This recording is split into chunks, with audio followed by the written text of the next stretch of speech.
Emmanuel, on va en parler justement de cette éventuelle prise de conscience, notamment au niveau des médias.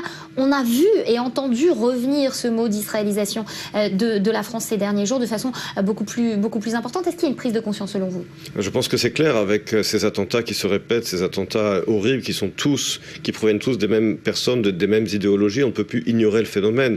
Faire semblant qu'il s'agit de gens avec des déséquilibrés mentaux ou des problèmes sociaux. On sait très bien maintenant quelle est la source de ce terrorisme islamiste.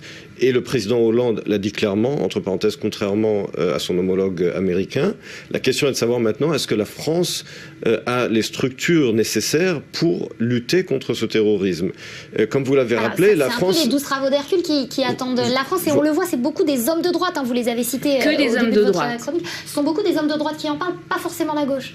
Vous savez, les victimes, il y a des victimes de droite comme de gauche. C'est-à-dire que ce terrorisme vise tous les citoyens. Donc ça n'est pas un sujet droite-gauche. C'est un sujet qui touche à la sécurité de tous les citoyens. Et la véritable question qui se pose aujourd'hui pour les autorités françaises, c'est qu'il va falloir sans doute repenser le système de sécurité, parce qu'on voit aujourd'hui les limites de l'armée et de la police. Il n'est pas impossible que la France ait besoin de rétablir le service militaire. Vous avez parlé de ce sujet, ce service militaire obligatoire qui avait été annulé dans les années 90. Mais aujourd'hui, nous sommes dans un autre monde. C'est vrai qu'il n'y a plus la menace militaire de l'Union soviétique, mais il y a une nouvelle menace sécuritaire en France. Et il faut adapter les forces de sécurité à ce nouveau phénomène. Adapter les forces de sécurité, Virginie, ça voudrait dire reconnaître qu'on est en état de guerre. Et ça, c'est encore assez délicat.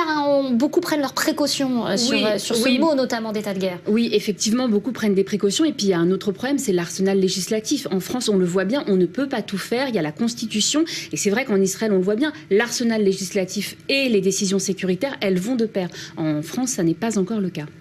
Ça n'est pas le cas. Ça pourra évoluer dans les années à venir au gré notamment de ces différents attentats. On espère qu'il n'y en aura plus d'autres qui toucheront la France. Mais en tout cas, avec ceux qui ont... que la France soit plus proactive que réactive, en tout cas, notamment dans le domaine législatif. La France n'est pas la première démocratie à avoir fait face à ce phénomène. On l'a vu en Israël, on l'a vu également aux États-Unis après les attentats du 11 septembre. Les États-Unis sont allés très loin dans leur arsenal législatif, justement.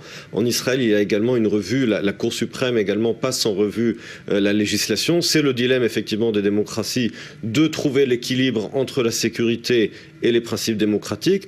C'est ce qui fait la grandeur des démocraties, mais je crois que c'est, au bout du compte, c'est ce qui fait également leur force. Est-ce que vous sentez que quand George Bush parlait à Jacques Chirac de cette lutte entre l'axe du bien et l'axe du mal, et qu'à ce moment-là, Jacques Chirac n'était pas prêt du tout à l'entendre. Est-ce que vous sentez aujourd'hui que la classe politique, la classe médiatique également, elle est prête à plus le concevoir? Il s'agissait d'un autre débat à l'époque. À l'époque, c'était plutôt est-ce qu'il fallait, oui ou non, s'engager militairement contre Saddam Hussein.